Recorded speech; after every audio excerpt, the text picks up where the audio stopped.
Ciao raga, bentornati al canale I segreti di Sun Tzu o Sun Tzu Secrets, come lo volete chiamare. Oggi sarò da solo. Albi, quando decido di voler parlare di certi argomenti, mi molla e si eclissa perché si annoia a parlare di certe cose, ma oggi è comunque un giorno abbastanza importante perché Games Workshop ha rilasciato il suo report finanziario di fine anno. Ricordiamo che GV ha la chiusura non sul calendario, diciamo, normale, non chiude a dicembre, ma Games Workshop chiude a maggio, quindi di fatto fanno 6 mesi in maniera diversa, quindi è dal 1° luglio fino al 31 di maggio, è il loro anno fiscale. Prima però di parlarvi di quello di cui vi voglio parlare, eh, io volevo, anche a nome di Alberto, ma poi faremo una puntata che stiamo già preparando insieme al più presto, ringraziare tutti perché dall'ultimo video dove ci siamo lasciati abbiamo superato finalmente questa quota fatidica dei 1000 iscritti, che sembrano pochi, certamente per un canale mainstream che parla di finanza personale o education o che ne so,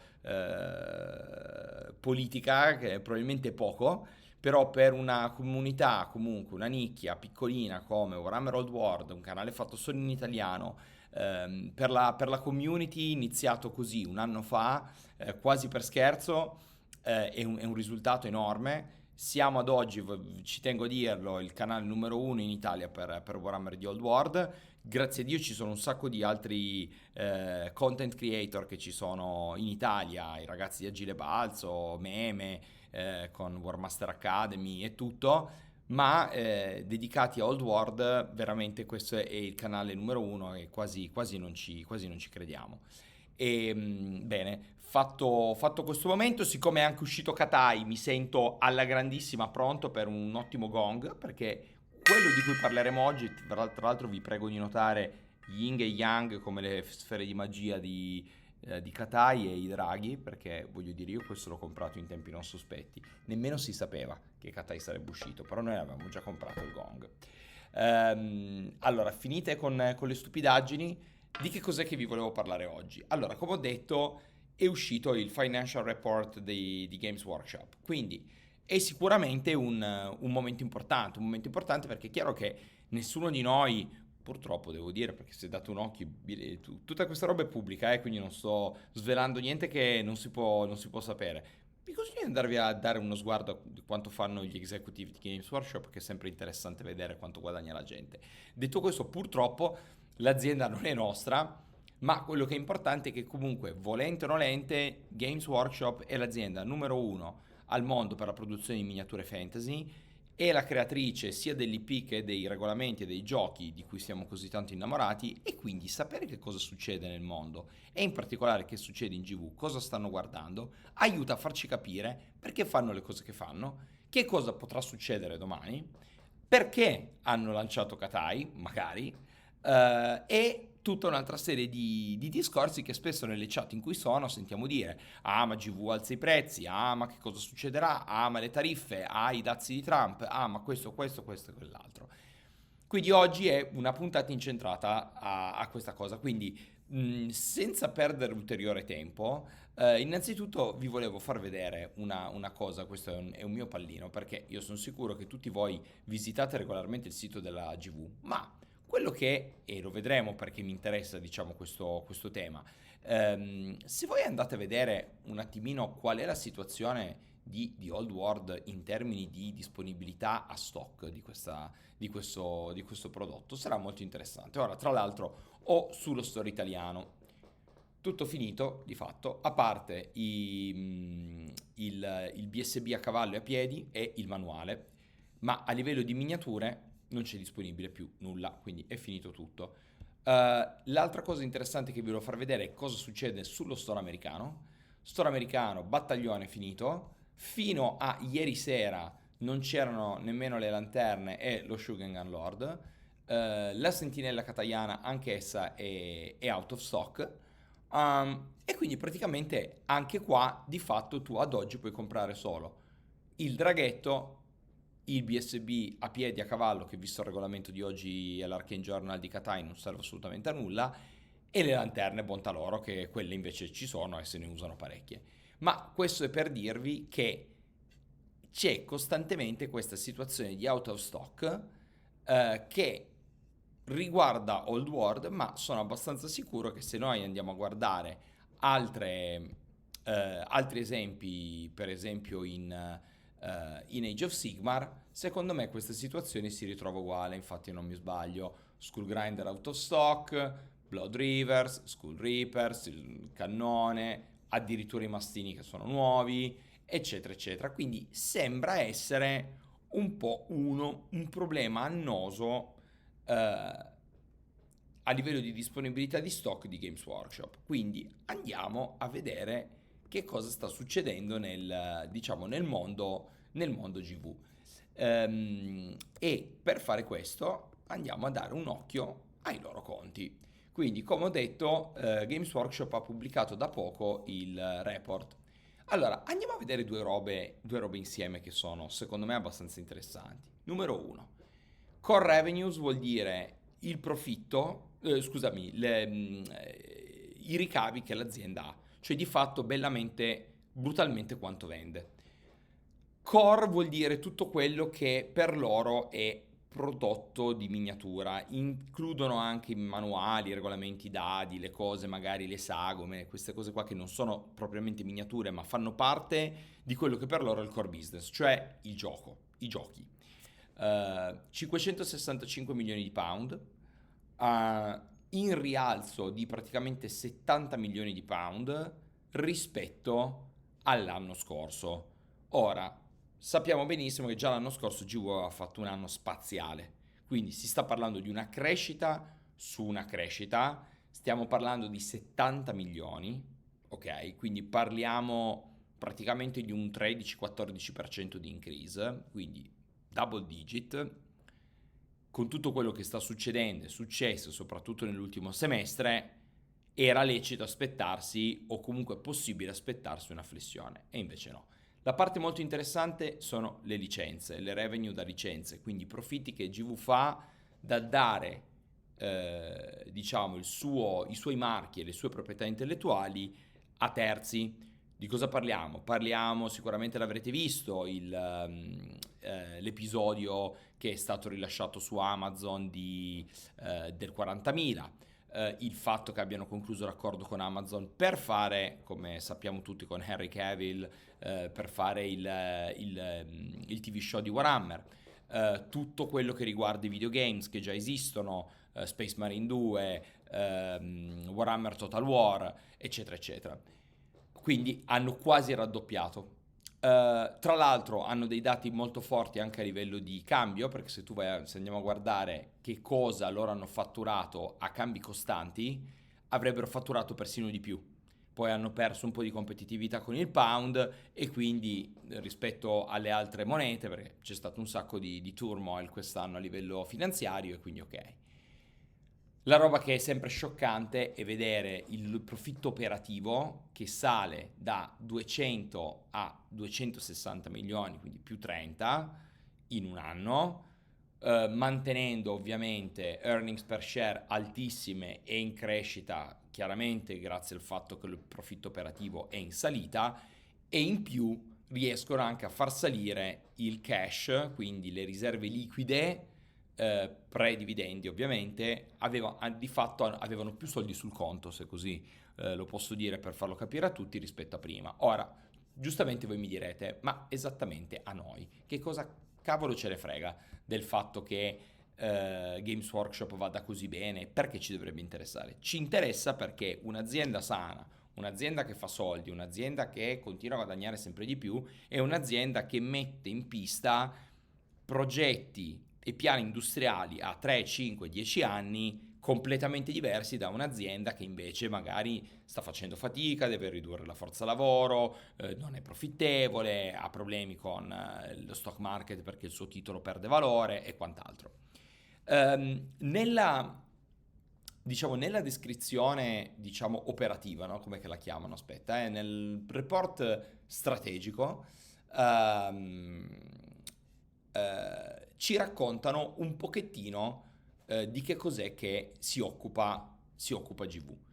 E questo ci aiuta a capire dov'è che vogliono andare. Primo, miniature. Quindi quello è il loro obiettivo principale ed è dove fanno, come abbiamo visto, il 90% del fatturato. Secondo, l'IP, quello che parliamo sempre. Quindi che cos'è questo IP di cui si parla sempre nei gruppi WhatsApp, nei Facebook, al bar, nei negozi, eccetera, eccetera. Ah, è colpa di quello che GV ha ucciso Warhammer Fantasy e ha creato Age of Sigmar, eccetera, eccetera. Allora, sveliamo questo segreto, quindi, momento segreto svelato Sun Tzu.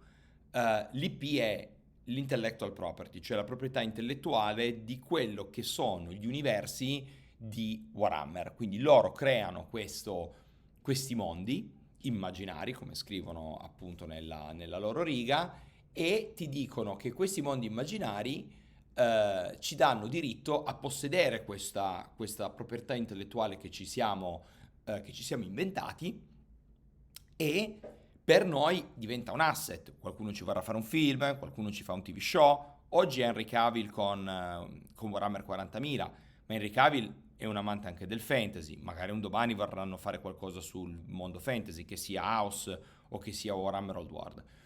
Il terzo è che giustamente sono orientati a quello che è il cliente, quindi creare community, eh, interagire con il marchio di Warhammer e fare in modo che questa nuova gente si ingaggi e diventi cliente.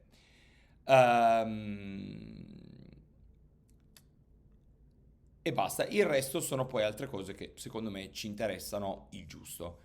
Se noi andiamo a guardare, qua c'è il grande punto che secondo me GV ha voluto fare in uno statement del genere. Ricordiamo che Games Workshop non condivide i dettagli del fatturato, cioè non ti dice quanto fa con Warhammer 40.000 per brand, non te lo fa.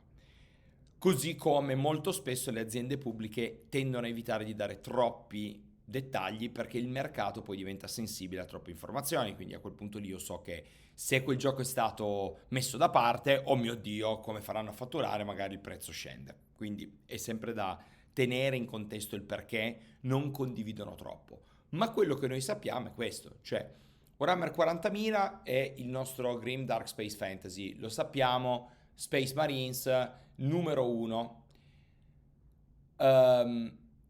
Poi abbiamo in secondo posto, loro mettono Warhammer di Horus Heresy perché vanno per universi, e quindi ti dicono nell'universo Space Fantasy, che è il nostro universo numero uno, ci mettiamo anche Horus Heresy, sappiamo cos'è, ambientato 10.000 anni prima di Warhammer 40.000, eccetera, eccetera. Ma poi arriva il grande momento in cui succede quello che non ti aspetti.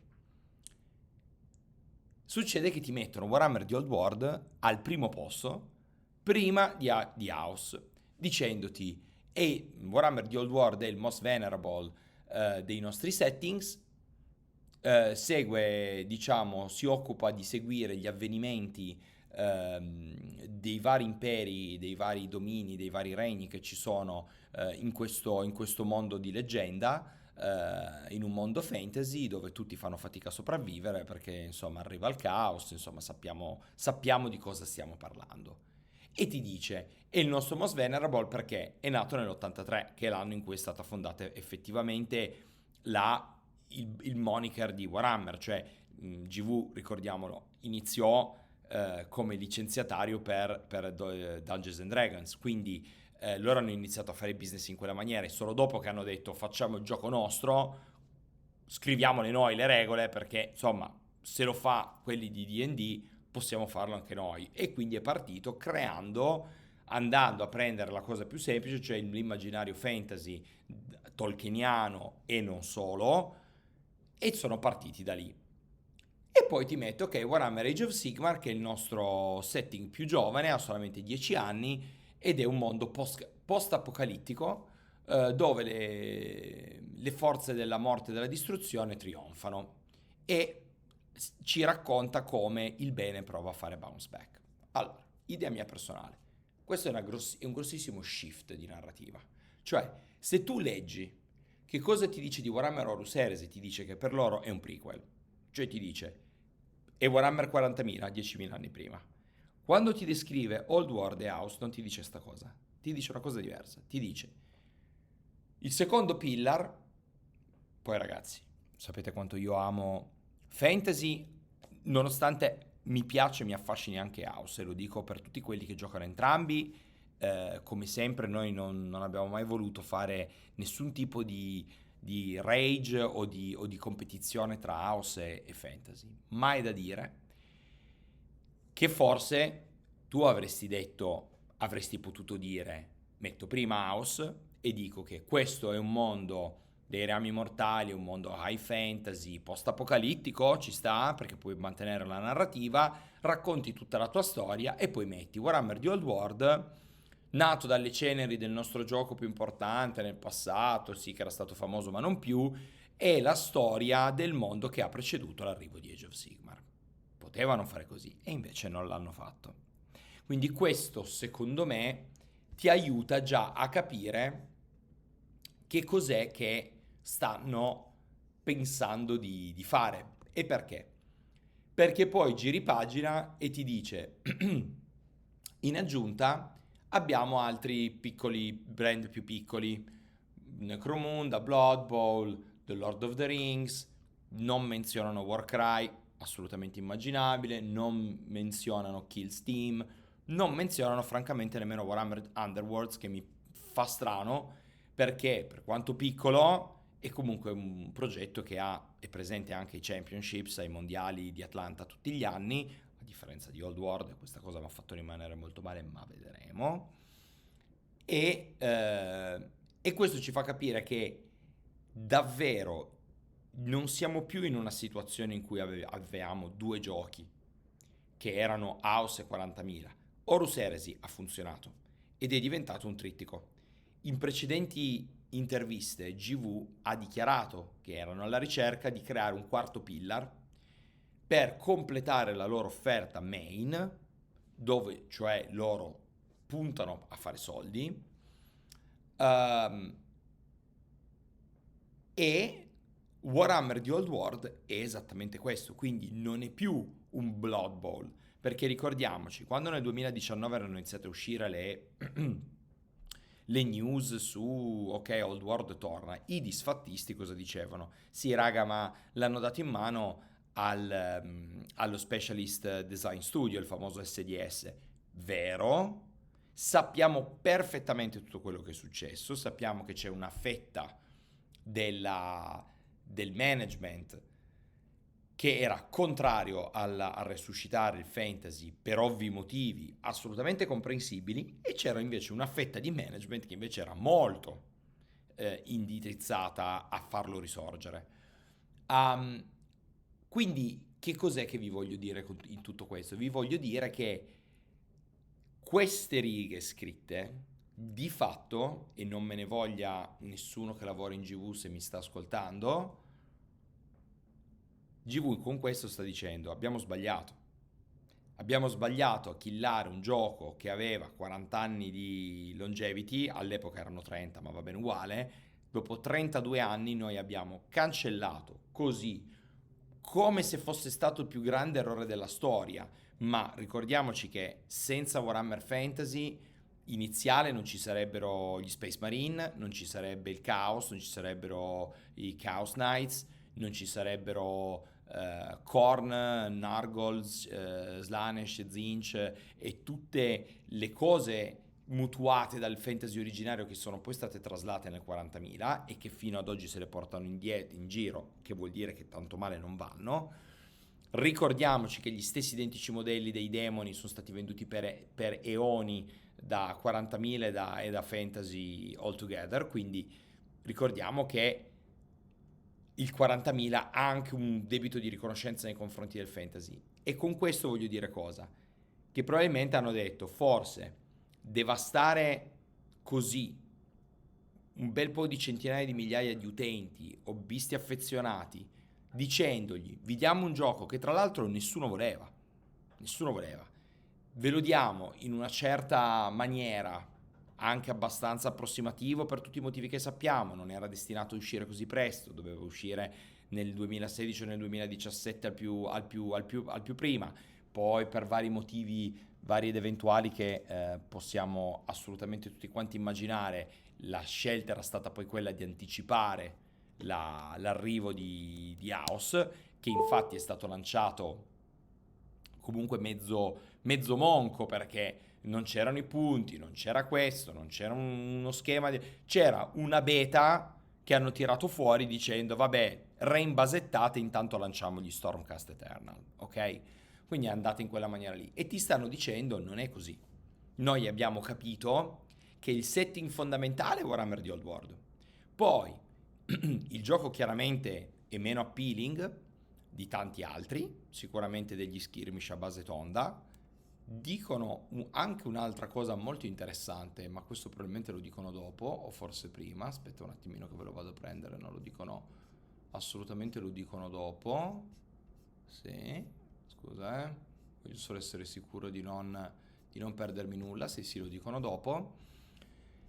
E quindi andiamo a vedere, continuiamo nel dettaglio. Quindi il discorso è, ti dicono, forse House può coesistere con Old World come setting principale del fantasy, ok? Una cosa interessante che vi ho fatto highlight qua, giusto per darvi l'idea di che razza di azienda è IGV, quasi l'80% del core business avviene fuori da United Kingdom. Che vuol dire? Che l'80% del fatturato di miniature, 80% delle miniature che loro vendono le vendono fuori da UK. Ok? Quindi questo già è un dato molto interessante, considerando che è ultra basata lì.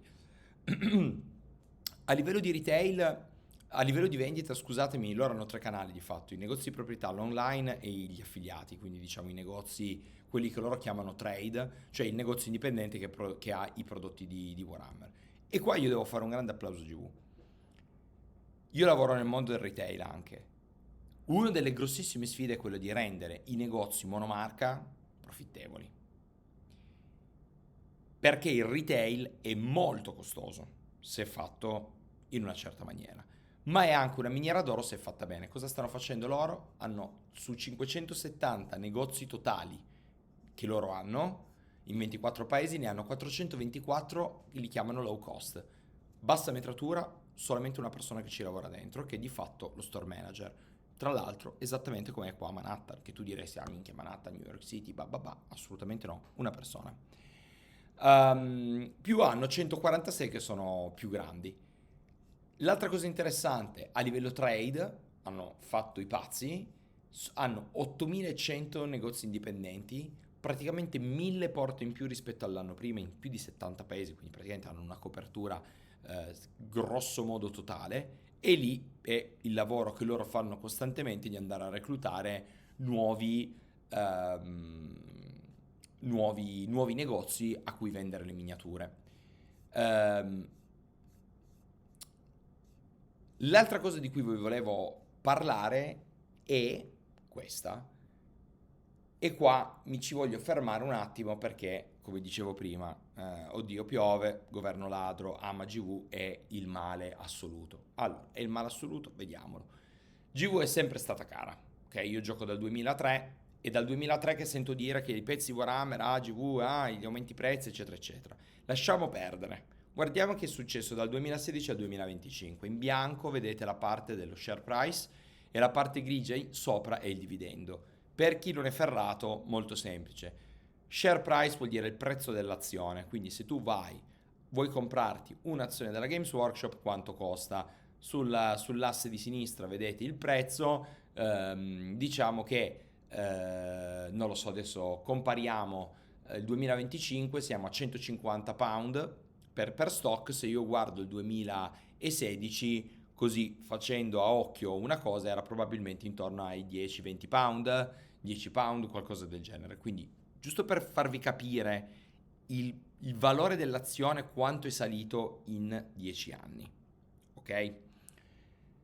dove GV chiaramente si è modernizzata, è diventata un'azienda moderna, uscendo un po' da quell'impasse in cui era entrata. Il dividendo è quel pezzettino sopra grigio che vedete, costante aumento indipendentemente dal fatto che il valore della stock salga o scenda, ed è la cosa che interessa agli investitori, cioè io ti compro l'azione, ma tu in cambio che cosa mi dai? Oltre a far crescere il valore dell'azione, mi dai indietro dei soldi, cioè io partecipo agli utili dell'azienda. Quella roba cresce. Grazie al fatto che cresce, la stock è appetibile, il valore della stock sale, la capitalizzazione dell'azienda sale, le possibilità di investimento salgono, gli investitori investono e danno più soldi per costruire nuovi impianti, a modernizzare le tecniche di produzione delle miniature, fare dei modelli esageratamente strafighi, incredibili, pazzeschi, totali, come quelli che vediamo. E di nuovo voglio fare, vediamo se a livello tecnico ho imparato. Ah, guarda che bravo che sono diventato. Ora vi faccio questa cosa perché alle volte le cose è importante vederle. Ora guardiamo proprio di Old World, no? Prendiamo questo, ok? Andiamo a prendere il vecchio del vecchio, perché più vecchio di così, cioè voglio dire, proprio non si può, no? Allora io vi faccio vedere, ma neanche, guarda, questi già sono un po' più moderni. Io dico, allora andiamo a prendere i cavalcacinghiali, guarda sto cinghiale sembra degli anni 80, ok? Oppure, vogliamo vedere il peggio del peggio? Va bene, andiamo a vedere il peggio del peggio, che chi ci segue in questo momento può metterlo tranquillamente nella chat, sono curioso di vedere, secondo voi, qual è il modello vecchio più angosciante e imbarazzante che GV ci ha riproposto, e tra l'altro l'abbiamo anche comprato. Per esempio, i cavalieri, dove sono? I cavalieri imperiali. Questi qua credo siano uguali da 20 anni, forse anche di più, forse 30, ok? Come fa GV a passare da questo a, e non è che lo dico perché ho appena comprato tutto l'esercito, perché è vero, come ha fatto GV all'interno dello stesso sistema di gioco a passare da quella roba lì a, prendiamo cavalieri con cavalieri, perché a fare modelli come questi o modelli come, vediamo un po', come questi, perché anche questo è un cavaliere, però mi permettete che c'è un pochettino di differenza? Andiamo a vedere le macchine da guerra dell'impero e le macchine da guerra del Katai, parliamo di questo modello scandalosamente complicato da montare ma incredibilmente figo da vedere. Parliamo di questo modello, di che bellezza incredibile è. Poi ovviamente va tutto a gusti, però io dico, fare queste cose qua non è che succede grazie a Dei, succede se tu fai questo, succede se l'azienda funziona in un certo modo. L'altra cosa molto interessante che vi ho illuminato qua, quando la gente dice vabbè ma c'era Kislev da fare, cazzo Legacy Faction, oh ma minchia, io rivoglio, che ne so, gli Skaven. Allora, leggetevi un attimino questa cosa. Eh, Qua praticamente ti stanno dicendo quanto sono stati dei grandi fighi, no? E per carità glielo concediamo perché è stato vero. Parliamo delle region, cioè andiamo a vedere dove che vendono. Ovviamente fa menzione della Cina, perché la Cina in questo momento è un gigante con i piedi d'argilla o di terracotta, e ti dice che in effetti le vendite in Cina sono state più challenging del previsto, hanno avuto problemi di resourcing, chiaramente, non è una novità, difficilissimo importare in Cina, un sacco di problemi, registrazioni, tariffe, un casino, ma ti dice che comunque hanno fatturato più del 20%. Scusatemi, la crescita year over year è stata superiore al 20%. Ricordiamoci, vuol dire quasi il doppio in più di quanto ha fatto l'azienda. Quindi la Cina sta outperformando gli altri mercati. E qua ti dice una cosa ti dice due cose molto interessanti.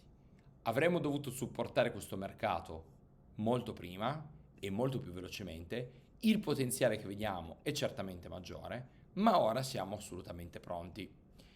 Non è un caso, a mio avviso, che di tutta la roba pronta, incluso Kislev, perché Kislev è tanto pronto quanto era pronto Katai, vi svelo sta cosa, perché proprio Katai? Perché fa parte di una strategia più ampia. visto che l'ultimo tentativo di aprirsi in Asia è stato un disastro, perché i regni degli ogre per Warhammer Fantasy nel 2003-2004 è stato un flop, ha venduto non tantissimo, in house di fatto non ha venduto, non sta vendendo. Sappiamo che è una di quelle fazioni che magari in una forma o in un'altra rivedremo in Old World, perché probabilmente verrà killato da house.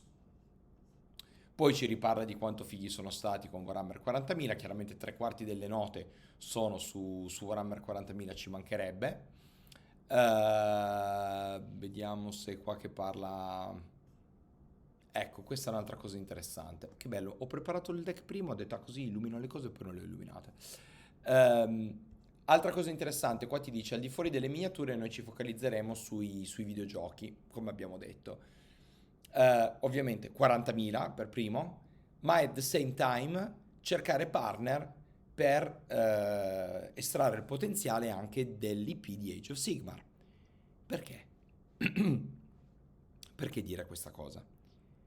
Senza dire che ad oggi i videogames che funzionano a livello fantasy per GV sono quelli legati a Old World, il famoso Warhammer Total War da cui deriva Katai, eccetera, eccetera. Stessa cosa vorrebbero farla con House, ma non sta funzionando altrettanto bene. Il che di nuovo mi riporta a dire: ma siete sicuri quando avete fatto quella mossa?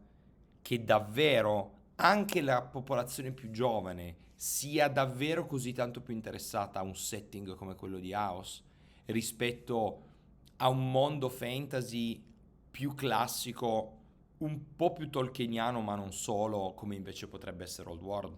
E ripeto, non dico che House non vada bene, io dico c'è un enorme potenziale con House, ma siamo sicuri che nel lanciarvi a pesce su sta cosa non avete lasciato per strada un pesce che era già probabilmente molto più grosso di quello che oggi potrebbe essere House?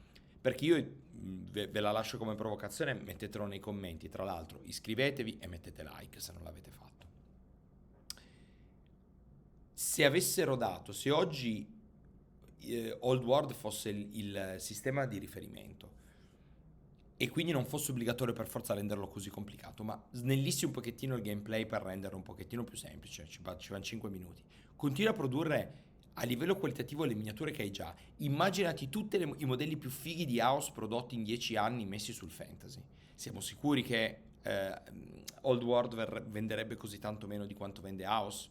Io non credo, io penso che il problema non sia mai stato né il gioco, né la meccanica, né le basette quadrate, né le razze o il setting. Io penso che il problema grosso qua dentro sia stato sempre uno, IP, come abbiamo detto prima, molto difficile da proteggere.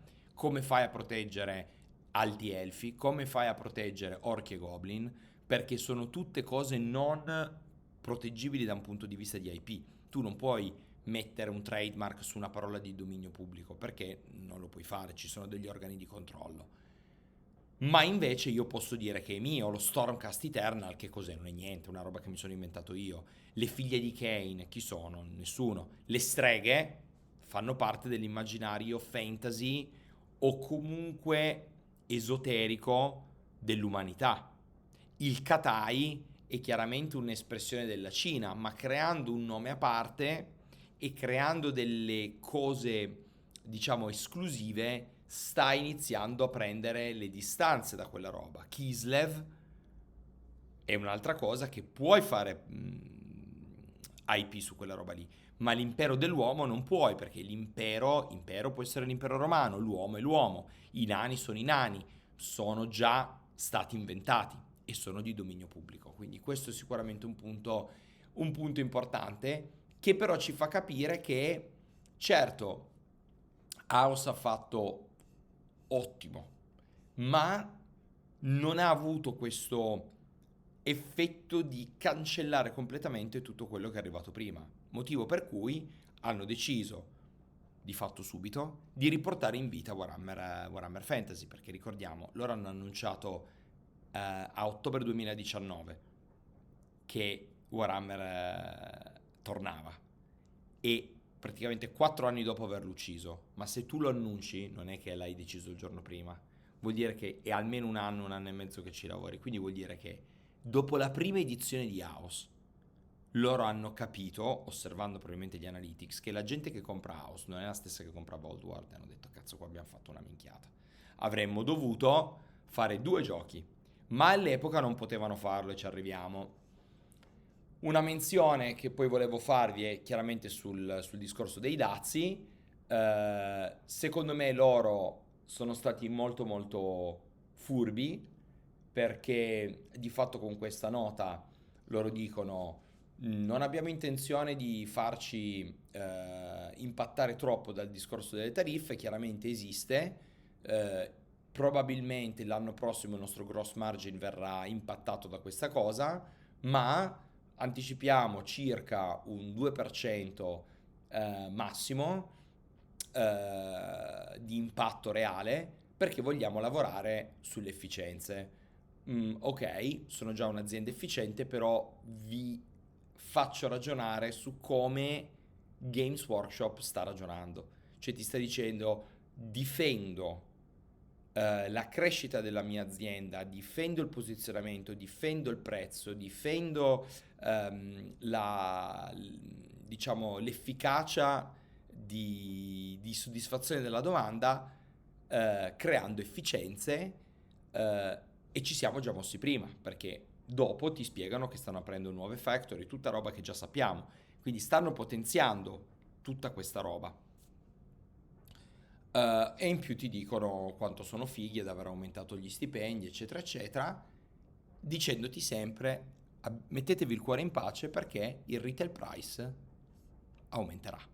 Quindi andate tranquilli, mentre le cose aumentano, aumenterà anche il prezzo. Questo è il grande momento, no? In cui la gente impazzisce, ti dice ma sono dei ladri, eccetera. Attenzione, potrebbero sicuramente fare dei retail price increase più bassi. Questo ovviamente ridurrebbe l'effetto sul primo margine, ridurrebbe i grandi risultati a livello di profitto operativo che fanno. Ricordiamoci che hanno una profittabilità che fa la barba a un mostro come Alphabet, detto anche Google, e questo ragazzi è un dato scandalosamente virtuoso. Ma ci fa capire che non è che loro alzano i prezzi perché, oh mamma mia, sono ingordi e non ce la fanno. Un po' sì, perché sono un'azienda pubblica, devono soddisfare gli investitori e va bene. Ma ti dice anche, attenzione, ci sono dei fattori esterni che se noi vogliamo mantenere questa roba, la rivolete Warhammer Old World, lo rivolete un altro esercito, volete le Legacy Faction, allora devi fare il price increase. Poi è vero che potrebbero risuscitare le Legacy Faction senza fare il price increase? Probabilmente sì, ci perderebbero dei soldi, ci sarebbero altri problemi, quindi mi raccomando di guardare sempre tutto da un'ottica di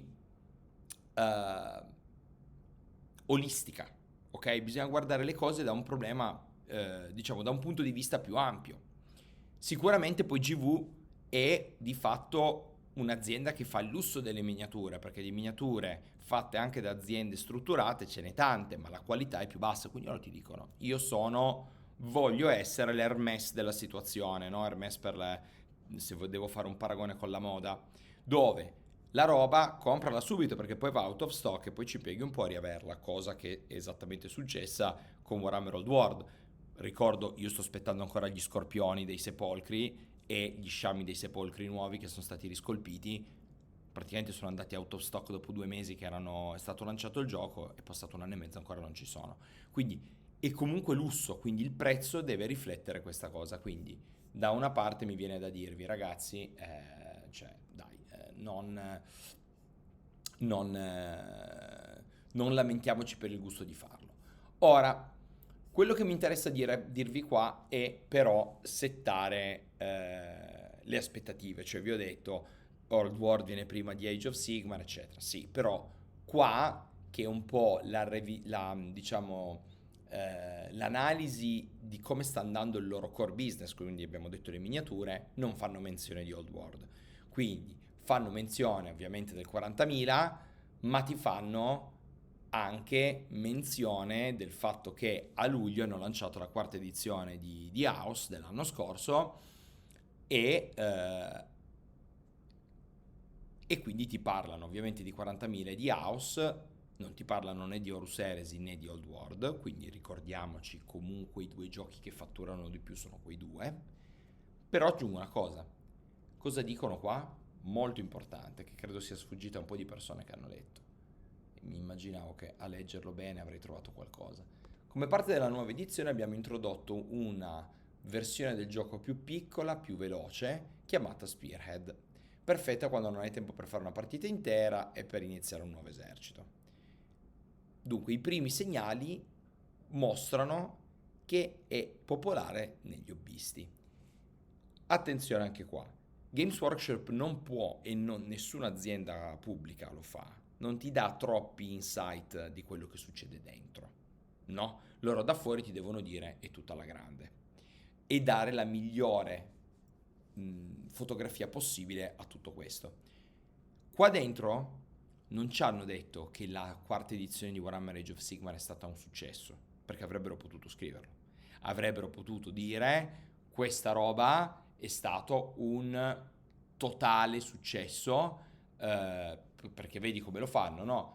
Il Warhammer Studio, designing the best miniatures in the world, quindi quando loro vogliono dire siamo dei fighi e facciamo della grande roba, lo fanno. C'era una parte in cui parlavano del 40.000 e ti dicevano è stato vedi qua nel discorso di Warhammer 40.000 su Space Marine 2, il film, il TV show, l'episodio su Amazon di Secret Level, te lo dice.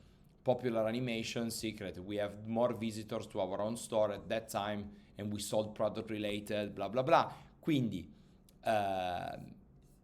quando vogliono dirti che le cose vanno molto bene, te lo dicono. Qua ti sta dicendo che sta andando bene Spearhead, che è diverso. Stanno facendo più fatica con il gioco intero e con questo vi aggiungo un tema, anzi farò una ricerca in diretta e ve lo faccio vedere da qua. Eccolo qui. Ora vi faccio vedere che cosa sta succedendo al Nova Open. Nova Open che vi ricordo l'anno scorso ha fatto dei risultati pazzeschi sui giochi GV, una quantità di partecipanti allucinante. Ora vi dico che ci sono 21 biglietti rimasti su 86 per il Grand Tournament di Old World, che tra l'altro vado a fare. Si spera con Katai se riesco a dipingere tutto in tempo, ma faremo una puntata al riguardo. E quindi siamo in 65. L'anno scorso 51-52, quindi più 30% di attendance. E poteva andare molto peggio, perché è un gioco di merda, perché non è bilanciato, ma fa schifo, ma qui, ma non è, no, ma la non edizione, bla bla bla. E l'hype poi scenderà, un sacco di gente ha iniziato, non ha finito. 30% in più a distanza di un anno, vuol dire che sta spaccando. Ma la cosa interessante che vi faccio vedere è Age of Sigmar. Age of Sigmar ha fatto, siamo a 110 partecipanti, hanno 80 biglietti invenduti, l'anno scorso hanno fatto 200 persone. Quindi, per bene che vada, e tra l'altro il torneo è al 30 di agosto, oramai, non voglio dire è finito, ma i biglietti ne venderai ancora qualcuno se li vendi. Quindi praticamente se prima no, House era 4 volte più grande di Old World come partecipazione dei giocatori, adesso non è neanche il doppio. Siamo a un 35-40% in più. Quindi quello che si sta vedendo è che anche a livello di eventi e di competitivo Old World è forte ed è complementare con Age of Sigmar. Questo è quello che vi voglio dire, numeri alla mano, e come abbiamo detto UK rappresenta solo il 21% del loro fatturato, l'80% di quell'80%, una grossa parte di fatturato è fatta dagli Stati Uniti, che è la region numero 1 e nel paese che ha più negozi sia retail che diretti nel mondo. Quindi questo risultato qua in uno dei tornei più importanti dell'anno, il terzo torneo più importante che c'è di miniature negli Stati Uniti dopo Las Vegas Open e l'Adepticon che sarà a marzo dell'anno prossimo, questo veramente ragazzi è qualcosa da tenere molto in considerazione, soprattutto se lo uniamo con questa frase, cioè House funziona meglio Spearhead. E vediamo questo che cosa potrà voler dire in una futura quinta edizione di House, che direzione prenderà questo gioco, perché magari la direzione cambierà, la butto lì. Ovviamente qua ti dicono che hanno aumentato il numero delle factories, perché ripeto, vi ho fatto vedere in apertura apposta, è tutto out of stock, quindi quel numero lì per GV, se loro fossero stati più pronti a emergere dal Covid, quel numero si chiamerebbe, secondo me, almeno 650 milioni di pound. Secondo me hanno perso per strada 50 milioni di pound minimo di out of stock tra tutti i giochi. Che cos'altro vi volevo dire? Ecco, questo è molto interessante. Warhammer Community, eccetera, eccetera. Cosa diciamo sempre? Diciamo che di fatto la cosa più importante per decretare il successo di giochi come i nostri è la community. Quindi la domanda è: ma questa è una community stagnante o è una community che si espande? È una community che si espande. Quindi i tempi sono davvero è davvero una nuova era del loro. Secondo me in particolare per il fantasy, ma sappiamo tutti che l'acquisition maggiore la fai sul 40.000. Benissimo così, Space Fantasy mi va bene uguale, perché comunque alla fine è tutto brodo, dal 40.000 a qualcuno che passa al fantasy lo trovi sempre. Quindi nel My Warhammer, che sono il loro web store dove ti fai l'account per comprare online i prodotti, quindi vuol dire che sei già bello caldo, se arrivi a quel punto lì, hanno fatto 170.000 persone in più in un anno, partendo da 560 vuol dire che hanno fatto circa il 21-22% di aumento della base di clienti che sicuramente almeno una volta ha comprato sullo store online. Considerando che nei negozi fisici ufficiali GV, come sappiamo tutti, c'è pochissima roba, ci sono giusto i battaglioni e i giochi principali. Tipo di Old World non trovi niente, ma è politica aziendale, lo puoi comprare solo online. Warhammer Plus, sappiamo tutti che cos'è, pure questo ha fatto un bel 35-40% di increase e avanti così. Email campaign, tutti gli iscritti sono aumentati di circa 100.000, quindi questo hobby sta continuando a crescere. È un hobby di nicchia, ma è una nicchia sana che si rinnova. Di che altro vogliamo parlare? Questo, vabbè, per me questo è molto interessante, ti fa vedere lo split tra i vari canali di vendita. Di fatto l'online è rimasto flat, con una leggerissima flessione sulle parti di vendita da web store, perché poi ci sono anche le online sales, che vuol dire qualunque roba venga venduta online, quindi possono essere TikTok, altre cose che vanno a finire vendite fatte attraverso Instagram o social media. Il retail è cresciuto, ma la cosa interessante è che loro di fatto stanno facendo i soldi con il trade, perché hanno fatto 1000 punti vendita in più, come dicevamo prima, quindi stanno spingendo tantissimo e più spingi, più la gente lo vede, più la gente lo vede, più la gente si innamora, più la gente si innamora, più la gente gioca e avanti così. E più all'interno di quella gente che gioca troverai 7 persone su 10 che fanno 40k, ti prendi 3 persone sul fantasy, di cui probabilmente una o due vanno su Old World e due o una vanno su House. Questo è il mio guess. Quindi niente, questi sono un po' i dati. Ecco, quello che vi volevo far vedere è che nel numero di negozi, Nord America totale 201 rispetto all'anno scorso 158, UK no, scusate, ho detto una stupidaggine. 185 l'anno scorso, 201 quest'anno, quindi più 16. Flat in UK, leggermente in aumento nella zona continentale. Anche l'Europa sta funzionando bene, sta crescendo bene, quindi anche qui la nostra piccola Italia gioca il suo ruolo, eccetera. Questo è quello che vi volevo dire. Di fatto in Nord America è su del 15% a 52 milioni di pound di vendite. Il che vuol dire, ricordo di nuovo, che se è vero che UK fa il 20% di vendite, il Nord America ha 52 milioni di pound sul totale delle vendite che hanno fatto fa il 10-11%. 10-11% è molto vicino al 20%, considerando che il gioco è nato in UK. Quindi gli Stati Uniti sono probabilmente il secondo mercato ad oggi come volume, ma in prospettiva di crescita, anche guardando il numero dei negozi che apre, sicuramente il mercato di riferimento. Quindi, ripeto di nuovo, il trend che noi vediamo in America è un trend che ci fa capire dove sta andando davvero l'azienda e dove si rivolgerà l'azienda. Quindi quando vedete delle news, chiedetevi perché sta succedendo quello che sta succedendo. Non è che GV è stronza, ok? C'è sempre una business reason dietro. 37,5% di profitto operativo sulle vendite è un numero spaziale. Cioè, non so neanche, mi toglie le parole. Un'azienda che fa tutto questo profitto vendendo miniature è incredibile. Va bene, dividendi, questo l'abbiamo detto. C'era ancora un paio di cose che vi volevo far vedere prima di abbandonarvi. Ma non le trovo più, ma mi ricordo che le avevo messe. No, questa è tutta la parte di sostenibilità. No, probabilmente no, invece no, ho detto una bugia. Probabilmente ero arrivato alla fine di quello che vi volevo far vedere.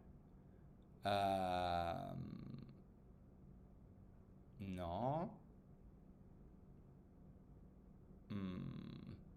Ah, ok, direi che più o meno abbiamo visto tutto quello che mi interessa. Ah, ecco, questo qua, volevo farvi vedere questo.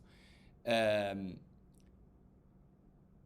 Questo vi dà l'idea di che cosa negli ultimi 10 anni è stato il trend di GV eh, in termini di mm, performance a livello di ritorno sugli investimenti degli shareholder, quindi per gli investitori che cosa ha voluto dire investire in GV verso il FTSE 100 e 250, che sono due indici che tracciano le 100 e le 250 aziende top nello stesso periodo.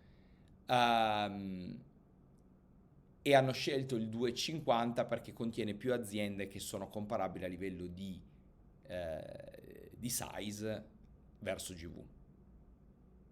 Guardate solo i risultati. Il nero è GV, il grigio è il resto.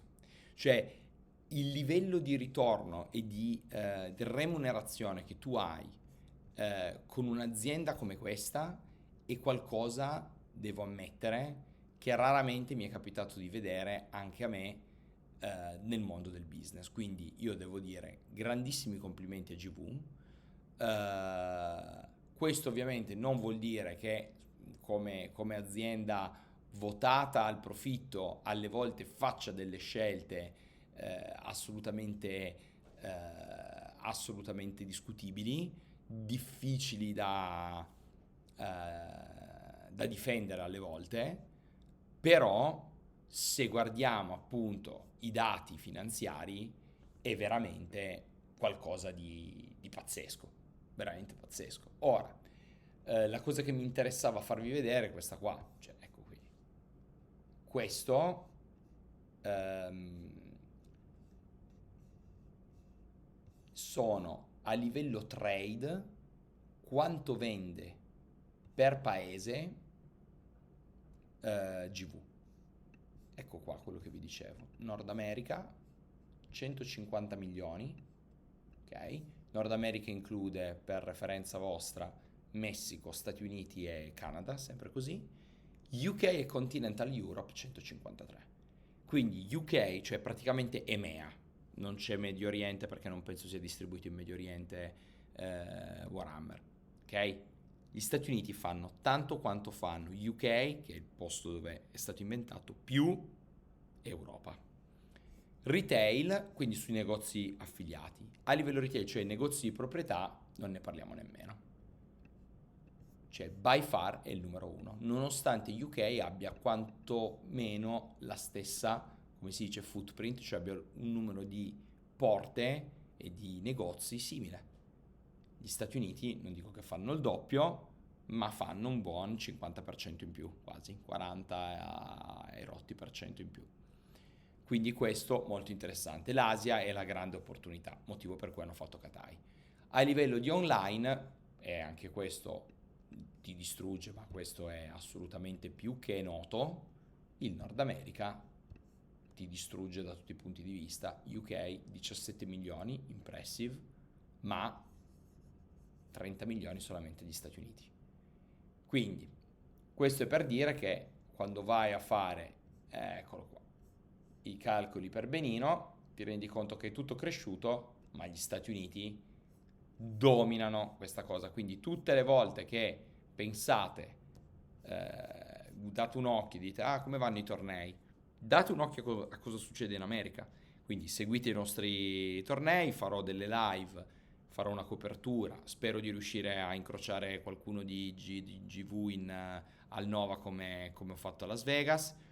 Se saranno così gentili da farsi intervistare, li intervisterò. E vi porterò le news da oltre oceano, perché quello che succede lì dove è evidenziato in giallo impatterà sicuramente i piani di GV nei prossimi 5-10 anni, quindi stay tuned for more. Detto questo, io non posso fare altro che ringraziarvi di nuovo. Spero di non avervi annoiato troppo in questo video di business, ma in realtà abbiamo parlato anche un po' di miniature, abbiamo parlato di giochi, abbiamo parlato di rumors, abbiamo parlato di Katai, abbiamo parlato di tante cose.